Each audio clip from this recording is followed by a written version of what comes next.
제가 이거 인생 엑셀이라는 거 오늘 말씀드릴 건데 이게 뭐냐? 네, 이게 뭐냐면 인생을 짜임새 있게 사는 방법을 설계하는 겁니다. 네, 다시 말씀드리면 나는 인생을 이렇게 살아야겠다라고 판단을 하는 거죠. 엑셀을 짜보는 겁니다. 내 인생을.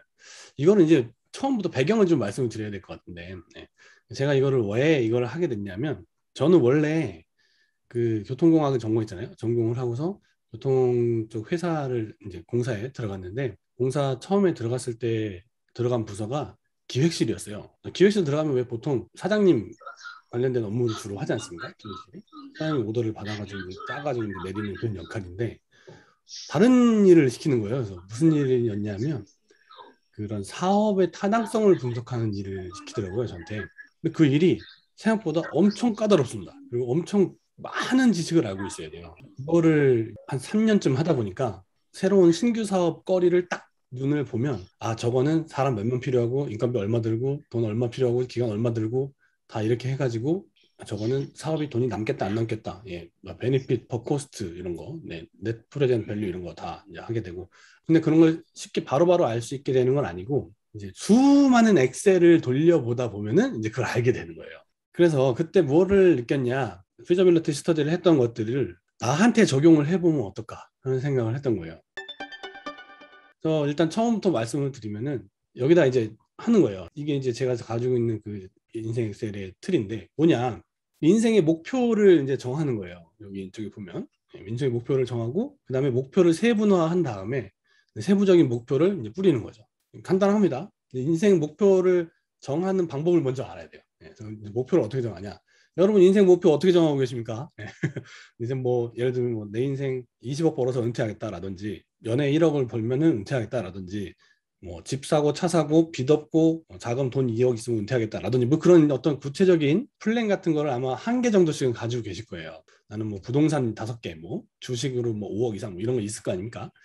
그런 것들을 어떤 메인 테마 목표로 정한 다음에 그 밑에 이제 체크 사항들을 100개를 만듭니다. 100개. 체크 100개를 만들어서 그거를 점수를 매겨요. 그래서 여기 보면 왼쪽 여기 크게 보이겠죠? 이렇게 보이시죠? 대분류로 이제 막 나누는 거죠. 자기 개발 분야, 또 여기 뭐 가정 관리 분야, 뭐 여행 이쪽 여행 분야 이런 걸로 전 여행이 되게 큰 인생의 목표거든요. 예, 그래서 여행 많이 다니는 게 목표라서. 네. 그다음에 이 자기 개발 분야에서 이제 저는 이제 이 엑셀이요. 14년 10월 달에 만든 거예요. 14년 10월이면 지금 몇 년이에요? 21년이니까 7년 전에 만든 거죠. 34살 때쯤 만든 겁니다. 그때 박사학위를 한참 받으려고 하고 있었기 때문에 이제 그때 당시에 이제 이런 게 목표가 됐었죠. 네. 여기다 이제 왼쪽에 체크란을 만들고 오른쪽에 이제 해야 될 일들을 아젠다를 쓰는 거예요. 그래서 했으면 1을 써요. 여기 이렇게 했다. 완성. 안 했으면 여기 빈칸으로 이렇게 남겨지게 되겠죠. 근데 파란색은 이제 분류니까 아니고 이런 것들은 이제 다 한 거고 이런 게 이제 안 한 거예요. 그리고 뭐 전자책은 이렇게 쓰겠다. 100권 쓰는 게 목표였는데 그때 20권으로 잡았었죠. 근데 이쪽은 전자책은 다 썼네요. 자격증을 따겠다. 그래서 이것들은 다 쌌고 이건 못 땄고 이런 식으로 이제 쭉 쓰는 겁니다. 그래서 이 타겟 아젠다를 100개를 만들어 가지고 점수를 쓰는데 밑에 썸을 때려가지고 점수를 쓰는 거예요. 77점 이렇게. 그러면 이게 무슨 뜻이냐? 내 인생이 지금 77점이란 얘기예요.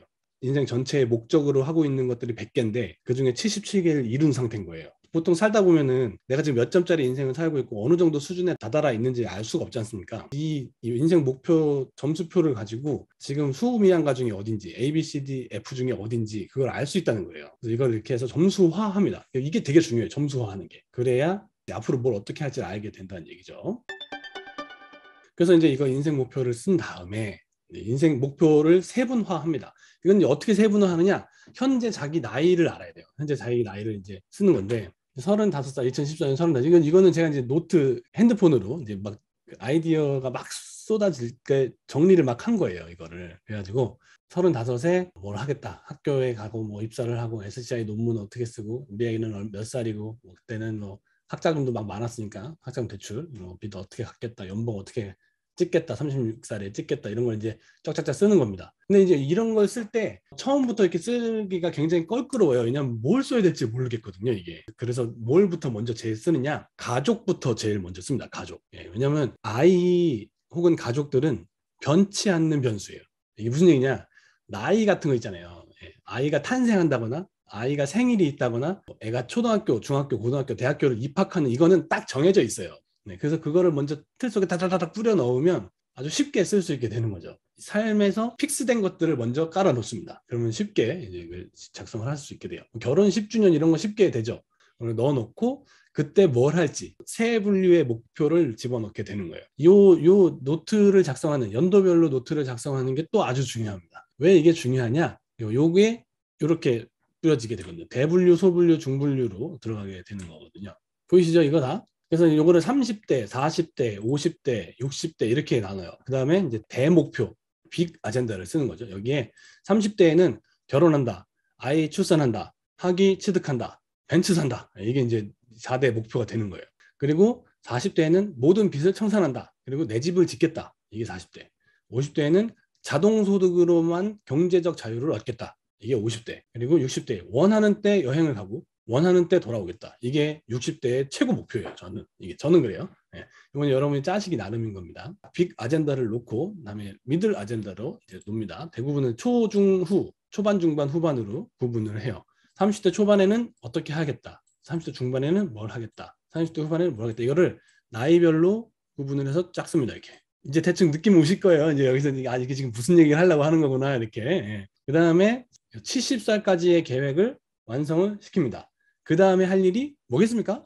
이걸 축으로 뿌리는 겁니다. 그래서 35세부터 보야겠죠? 아까 봤던 그 대분류, 중분류, 소분류가 왼쪽에 들어오게 되고요. 그 다음에 가정관리, 여행, 레저, 재정관리, 인맥관리, 예비비 이런 식으로 이제 여기 왼쪽은 제가 간단하게 목차를 이제 구분을 지어 놨는데 이거보다 훨씬 더 자세하게 하면 할수록 좋습니다. 이건 뭐 말 그대로 대외 홍보 교육용 자료예요. 제 진짜 엑셀이 이거보다 훨씬 더 자세합니다. 이거. 그리고 뭐 가정관리다부터 보면 식비, 통신, 핸드폰, 생활용품, 이복, 결혼 행사, 뭐 육아 이런 것들 쭉 이제 따라 붙는데 이거는 이 목차를 그냥 뭐 생각나는 대로 쓰는 게 아니고요. 여러분 가계부 쓰십니까? 가계부? 요즘에 그 네이버 가계부 있죠? 그 공짜로 다 배포하고 있는 가계부들 있잖아요. 거기 보면은 가계부의 분류 항목이 지출 항목들이 대분류들이 분류가 다 돼 있어요. 이런 식으로 돼 있어요. 거기가. 보면 그걸 가지고 여기 축을 쓰시면 됩니다. 축 써놓으시고 그 축들에 해당하는 내용들을 세부적으로 또 쓰게 되는 거예요. 제가 아까도 말씀드렸듯이 여행이 제 인생에 굉장히 중요한 한 포지션이라고 했지 않습니까? 그래서 저는 결혼기념 행사를 할 때 늘 해외여행을 잡아요.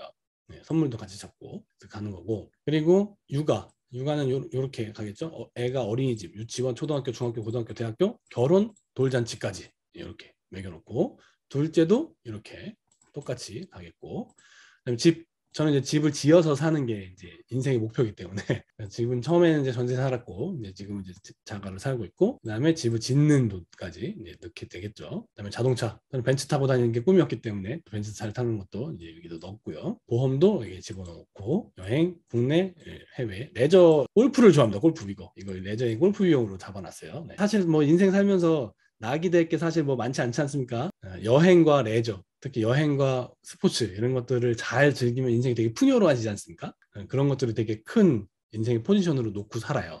그리고 재정관리 부분도 중요하죠. 이것도 빠질 수가 없잖아요. 네, 그래서 대출금의 상환이라든지 학자금 저는 이제 학교 졸업만 7번 했기 때문에 학자금이 꽤 많아요. 네, 그래서 주택자금 또 이런 것도 대출이 많이 있죠. 지금도 뭐 학자금은 거의 다 갚았지만 이제 주택자금 같은 경우는 뭐 자금이 상당히 많죠. 아직도 이제 원금 상환 아주 열심히 하고 있고 기타 대출 같은 경우도 이제 좀 따라 붙어 있고요. 인맥 관리 관련돼서 이것도 안 할 수 없어요. 왜냐면 이게 사회생활 하고 또 친구들도 그렇고 뭐 가족들도 그렇고 뭐 결혼하다 보면 또 우리 가족 저쪽 가족 다 챙겨야 되잖아요. 경조사 이런 것들이 생각보다 달에 들어가는 비용이 포지션이 높아요. 그리고 예비비로 5%를 잡아서 이제 이거를 합니다. 5%를 잡아야 되고 10%를 잡아야 되는데 보통 사업을 추진하는 그 피저빌리티 스터디에서는 이거 예비비를 한 10%까지 잡죠. 공기업 같은 데서 예산을 잡을 때는 거의 10%를 잡아요. 근데 저는 이제 개인이고 리스크가 그만큼 적기 때문에 예비비를 적게 잡습니다. 그래서 5%를 잡아가지고 이 표를 만들어요. 그래서 2014년부터 이걸 가로축을 그럼 몇 년까지 잡느냐? 저는 70세까지 잡았거든요. 70세? 이걸 가로축을 70세까지 잡느냐? 뭐 이렇게 얘기하면 좀 그런데 나의 자유의지로 돌아다닐 수 있는 나이? 그게 이제 70세라고 저는 보는 거예요. 70세가 넘어가게 되면 사실상 해외여행 같은 것도 사실 쉽지 않아요. 유럽 여행 같은 거 막 용기 내서 가기 어렵거든요. 가고 싶은 마음은 굴뚝 같으나 건강이 받치지 못해서 못 가는 경우가 생겨요. 그게 나이가 딱 보니까 제가 봤을 때 70세 넘어가면 그 용기가 잘 나지 않고 쉽지 않더라고요. 그래서 자유의지로 돌아다닐 수 있는 이동 능력을 갖춘 게 70세까지다. 저는 이렇게 보는 거죠. 네. 물론 이 뒤도 만들면야 뭐 얼마인지 만들 수 있겠죠. 당연히 사회생활이 불가능한 나이는 아니에요. 그렇지만 100% 내 뜻대로 쓰고 다니고 할 수 있는 건 제가 봤을 땐 70세. 그래서 70세까지 잡았습니다. 내역을 쓸 때는 내가 지금 얼마가 들어가는지 이런 거는 아마 가계부를 쓰고 계시는 분들은 쉽게 작성을 하실 수가 있을 거고요. 가계부를 쓰지 않고 계시는 분들은 카드 이용 내역서라든지 그거를 보셔가지고 그렇게 입력을 시키시면 돼요. 하나하나 항목 빠짐없이 입력하시고, 항목을 입력하는 게 굉장히 중요한 게 뭐냐면 실제 돈이 소요되는 거를 나타내기 때문이에요. 네, 그래서 이건 대충 쓰면 안 돼요. 통신 핸드폰 이것도 150만 원 쓰지만 저 진짜 150만 원이 들어서 그러는 거예요. 네, 대충 150 이렇게 쓴 게 아니에요. 그래서 입력을 다 시키면 그러면 이제 70세까지 다 해요. 그러면 이제 중요한 게 이 계좌는 애들은 언제나 서메이션 총계가 나오게 돼요. 총계에 이 숫자들의 합, 요거 이게 10억이잖아요. 10억. 예, 콤마가 세 번째 콤마 이게 10억. 29억 6,877만 원이 든다는 얘기예요. 어떻게 하면 내가 목표로 하는 삶을 살면 이렇게 든다는 얘기예요. 29억 6,877만 원. 그래서 29억 6,877만 원이라는 저 숫자를 잘 기억하셔야 돼요. 저 왜 중요하냐? 여러분 여기 지금 다 일하시는 분들이죠. 일도 하실 거고 또 자기 일을 하면 또 자기 일을 하실 거고 뭐 뭔가를 하실 거예요. 그러면 1년에 벌어들이고 있는 돈의 총액이 있죠. 그 돈의 총액이 있고 예측이 된 내년 되면 얼마를 벌 것이다라는 예측 금액도 있으실 거예요. 네, 어느 정도 쭉 있는데 그거를 만약에 70세까지 깔아보세요. 네, 수입을 70세까지 쭉 깔아보면 어떤 일이 발생하느냐. 29억 6,877만 원을 내가 벌어들이는 돈이 29억 6,877만 원을 못 넘어요. 못 넘는다고 이거예요. 생각보다 돈이 많이 들어요. 그 꿈을 이루는데. 그러면 어떻게 해야 되냐? 둘 중에 하나예요. 돈을 더 많이 벌던지 꿈을 몇 개 접던지 둘 중에 하나를 해야 돼요. 근데 나 아직 젊은데 다 젊잖아요. 그죠? 예. 나 아직 젊은데 내 꿈을 접으라고? 예, 그건 약간 용납이 안 되잖아요. 저도 그게 용납이 안 되더라고요. 처음에 저걸 엑셀을 딱 짰는데 생각보다 저 지출 금액이 너무 큰 거예요. 벌어들이는 돈을 따져보니까. 생각해보세요. 여러분 지금 만약에 35세다. 평균 연봉 5천만 원 잡으시고 60세까지 일한다고 쳐볼게요. 그럼 25년 일하실 거잖아요. 그러면 5천만 원씩 벌면은 얼마 벌어요? 끼케야 한 15억? 맥스 올라봐야 20억 아닙니까? 근데 필요한 돈이 아까 25억 6,600이니까 벌써 5, 6억이 모자라요. 인생에서 5, 6억을 빼면요. 생각보다 많은 걸 포기해야 됩니다, 이게. 5, 6억 정도 되면 집을 안 사는 상황까지 벌어질 수도 있다는 얘기예요. 그건 안 되잖아요. 그럼 뭐 차를 포기해야 된다든지, 그죠? 또 뭐 여행을 뭐 1년에 한 번 가는 거를 5년에 한 번 가든지 이렇게 해야 된다는 거예요. 그러면은 내가 생각하는 내 인생하고 그 갭이 이렇게 생기게 되잖아요. 저는 그게 34살 때 용납이 안 되는 겁니다. 그래서 이거는 이렇게 해서는 안 되겠다 싶어가지고 회사를 다녀서는 안 되겠구나 생각을 한 게 저 엑셀을 쓰고 알았어요. 나는 내가 원하는 인생을 살려면 회사 생활을 하면 안 되는 사람이다. 그때 깨달은 거죠. 그러고 나서 그때부터 책을 열심히 읽었어요. 왜 책을 읽었냐면 누구 하나 나한테 그거를 아무도 말을 안 해준 거예요. 34년이 지날 때까지 야 재호야 너는 너 여행도 좋아하고 차도 좋아하고 그러지 그거 다 하려면은 회사 다니면 안 되고 네 일 찾아서 네가 스스로 벌어먹고 살아야 된다. 이 얘기를 아무도 안 해줬다는 거예요. 왜 그러게요? 내 주변이 전부 다 직장인이거든. 그 사람들도 그 굴레에 들어있는 사람들인데 그 사람들이 뭐 자기 앞가림을 못 하는데 나한테까지 그런 충원을 해줄 리가 없잖아요. 왜냐면 그 머릿속에 그 들어있지 않기 때문에 그 조언을 해줄 수가 없단 말이에요. 그래서 이거는 조언으로 얻을 수 있는 일이 아니다 라는 생각을 했고 그러면 나 이건 어떤 식으로 내가 아이디어를 얻고 내 삶을 살아야겠는가 그 방법으로 찾은 게 책이었어요. 그래서 책을 열심히 읽어가지고 찾게 된 게 이제 뭐 제 인생을 바꾼 책들 말씀드렸던 뭐 부의 추월차선이라든지 이런 것들 읽으면서 지식을 돈으로 바꾸는 방법들을 막 공부를 하고 연구를 하기 시작했어요. 그렇게 해가지고 사업이라는 걸 하게 된 거죠. 그래서 저 인생 엑셀을 짰던 그 순간 34세 때 그 순간 2014년 10월 달이에요. 가을 바람이 되게 불고 막 귀뚜라미 소리가 들렸던 걸로 기억해요. 예, 저 엑셀을 짰을 때 그리고 딱 짜고서 옥상에 이렇게 딱 가가지고 그때 이제 박사과정 할 때니까 옥상에 가가지고 하늘을 딱 쳐다봤어요. 달이 엄청 밝더라고요. 추석 그 어간이니까 달이 엄청 밝아요. 그래서 달을 딱 쳐다보면서 내가 이거 지금 잘 살아오고 있는 건가? 예, 이런 생각이 딱 드는 거예요. 왜 그 생각을 할 수 있었느냐? 엑셀이 있었기 때문에 할 수 있었던 거예요. 여러분도 그 엑셀을 짜보시고 과연 내가 지금 직장 생활을 하고 있다면 직장 생활을 하고 있는 게 맞는 사람인가 잘 생각해 보시고 또 내 꿈이 너무 허황된 건 아닌가? 예를 들면 뭐 난 요트 10대를 갖겠다 뭐 이런 거 있잖아요. 아파트 100채 사겠다 뭐 이런 거. 예. 내 꿈은 1,000억 버는 거야 뭐 이런 거. 예. 그런 거는 되게 좀 이상하잖아요. 그런 거 말고 실제 엑셀을 짜보면 현실적인 목표를 세우게 되고 조정을 할 수 있게 돼요. 엑셀을 꼭 한번 짜보십시오. 제가 아까 보여드렸듯이 X축에는 나이를 깔고 세로 축에는 항목을 깔아서 나이대 70세까지 딱 이렇게 만드셔서 해보시면 생각보다 큰 지출 금액에 놀라시고, 첫 번째. 그 다음에 내가 지금 이렇게 사는 게 맞나를 다시 한번 점검하시게 될 거예요. 그 두 가지를 깨달으시면 인생 엑셀 짠 거 효과가 있는 겁니다. 그리고 저거 한 번 쓰고 많으냐? 아니에요. 저거를 계속 리뉴얼을 해요. 리뉴얼하면서 요 부분은 이렇게 바뀌었다. 조금씩 튜닝을 합니다. 그렇게 해가지고 계속 이제 리뉴얼을 맞춰 나가죠. 그리고 이제 실제 사업을 하게 되면 저 인생 엑셀을 베이스로 해가지고 거기에 이제 불러오는 항목들을 막 만들게 돼요. 실제 가계부도 거기 같이 첨부를 시켜가지고 연동을 시키는 거죠. 그거랑 어떤 사업체의 엑셀도 다 인생 엑셀을 기반으로 하고 있어요. 저는 지금까지 저 인생 엑셀을 만들었던 거를 한 번도 후회해 본 적이 없고, 저게 없었으면 어땠을까 아찔합니다. 진짜 누구도 저한테 그런 얘기 안 해줬을 거거든요. 지금 40대 중반을 향해 가는 이 나이까지 아무도 그런 얘기 안 해줬다 그러면 아마 지금도 첫 직장을 다니고 있을 확률이 높아요. 왜냐면 그게 공사기도 하고 평생 직장이라고 부르는 안정된 직장이잖아요. 그럼 그때 당시 같이 일했던 그 팀원들이 아직도 그 회사 잘 다니고 계세요. 그거에 만족하고 살게 된다니까요. 그게 맞게 가는 건지도 모르면서. 물론 제가 그분들을 비하는 게 아닙니다. 그분들의 그 목표가는 또 저랑 또 다를 수 있으니까. 그죠? 네. 저처럼 목표가가 높으신 분들은 그렇게 살면 안 된다는 얘기 하는 거예요. 엑셀 파일 틀 해가지고 올려드리도록 할게요. 강의 참여해 주셔서 진심으로 감사드립니다. 고맙습니다. 네, 오늘 영상 재밌게 보셨나요? 오늘 보신 영상이 여러분의 삶에 꼭 도움이 되기를 진심으로 소원합니다. 영상이 도움이 되셨다면 여기 구독하기 꼭 눌러주시고요. 그리고 이쪽에 보이시는 이 영상들은 제가 여러분께 추천드리는 영상들입니다. 꼭 한 번씩 보시기를 권해드립니다. 영상 시청해주셔서 감사합니다.